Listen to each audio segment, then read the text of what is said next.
Okay. आता लक्ष द्या ह्या प्रॉब्लेम मध्ये. हा इथं चेंज दिलाय बघा. ABCD हे 3 स्टेट आहेत.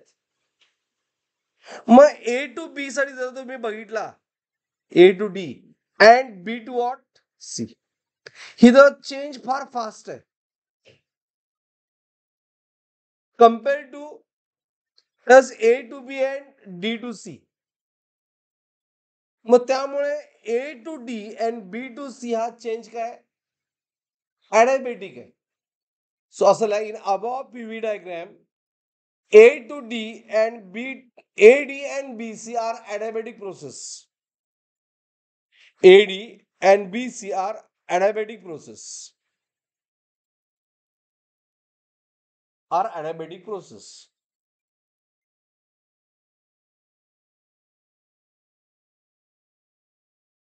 Okay, is it clear?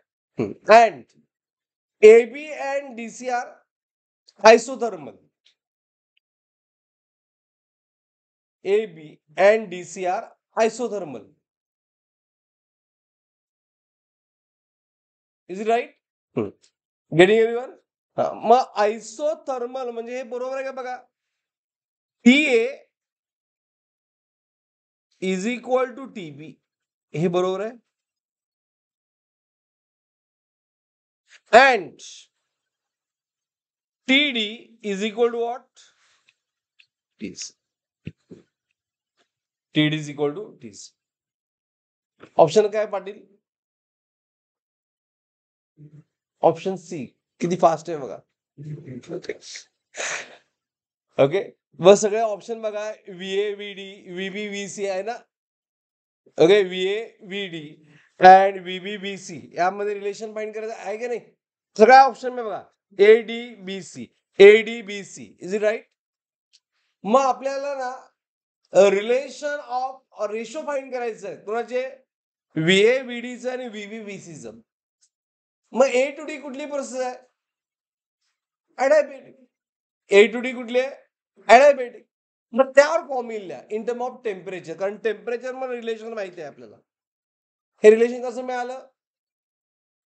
कारण आपण काय म्हटलो A to B कुठले आयसोथर्मल. आयसोथर्मल म्हणजे काय same temperature. D to C कुठले आयसोथर्मल म्हणजे same temperature. Is it right? मग हे रिलेशन तर पहिलं मिळालं. Got it? Getting anyone? तर पुढे आता मग ॲडिबॅटिकला अप्लाय करायला for adiabatic change AD.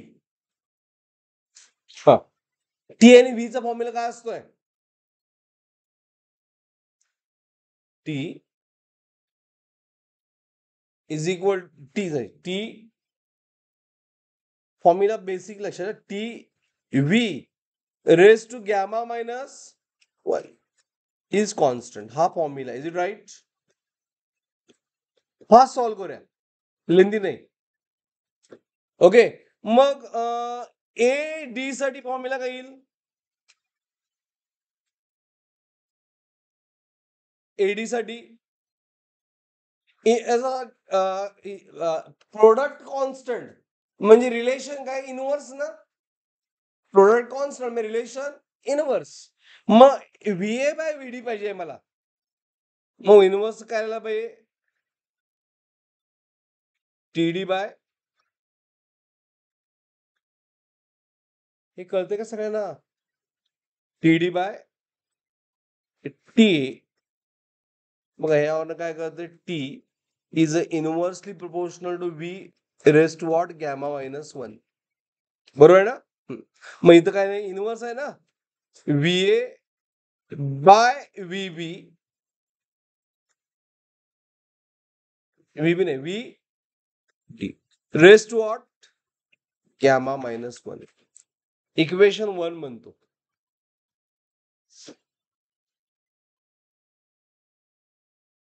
TD bye TA किती आलं निकम? TD बाय TA किती आलं? इनवर्स रिलेशन ना.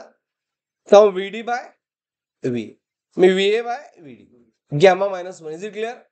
आता से अजून एक प्रोसेस कुठली आहे BC. बीसी. आता बघा, लक्ष द्या, मला इथं बीसी साठी पाहिजे व्हीबी बाय व्हीसी. मग मी काय लिहायला पाहिजे? व्हीबी बाय व्हीसी असं पाहिजे आहे मला राईट साईडला. मग लेफ्ट साईडला इनवर्स ना, काय लिहायला पाहिजे? S TC by T. बरोबर. मग टीसी बाय टीपी काय येणार? Inverse VB by VC rest what? Gamma -1. Is it right? Equation number नाही, इक्वेशन नंबर लगेच लिहू नका. आता आपल्याला ऑलरेडी रिलेशन माहिती आहे. S T A is equal to what? S T A is equal to TB माहिती आहे ना, आणि TD is equal to what? TC. मग टीसी जागी आपण टीडी पुट करू शकतोय. एस टीसी जागी टीडी पुट करू शकतो. Is it right? And TB जागी टीए. मग टीडी बाय टीए काय आलं? VB by VC gamma -1. Equation 2 याला म्हणायचं, कारण दोन्ही टीडी बाय टीएच आहे. हे का आलं? टीडी बाय टीए कसं केलं? तर बघा, टीडी किती आहे? Is TC. मग टीसी किती आहे? टीडी आहे. टीसी किती आहे? टीडी आहे.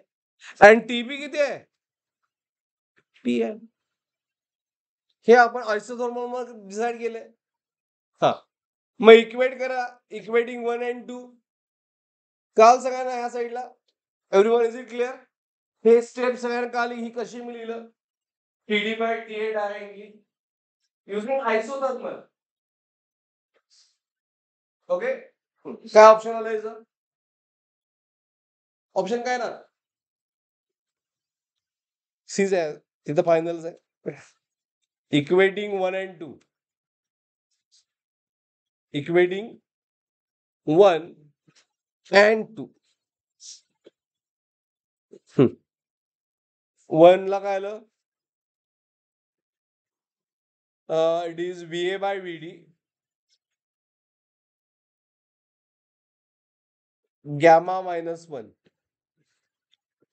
आणि VC by VB by VC gamma -1. दोन्ही साईडचं गॅमा -1 कॅन्सल होईल. एस पॉवर कॅन्सल होते. S 1 can cancel power. तेव्हा आन्सर काय आलं? VA by VD is equal to VB by VC. समजलं? ओके. हे कसं सॉल्व्ह केलं का आलं? Everyone okay. यामध्ये काय डाऊट आहे? एकदा प्रॉब्लेम बघा आणि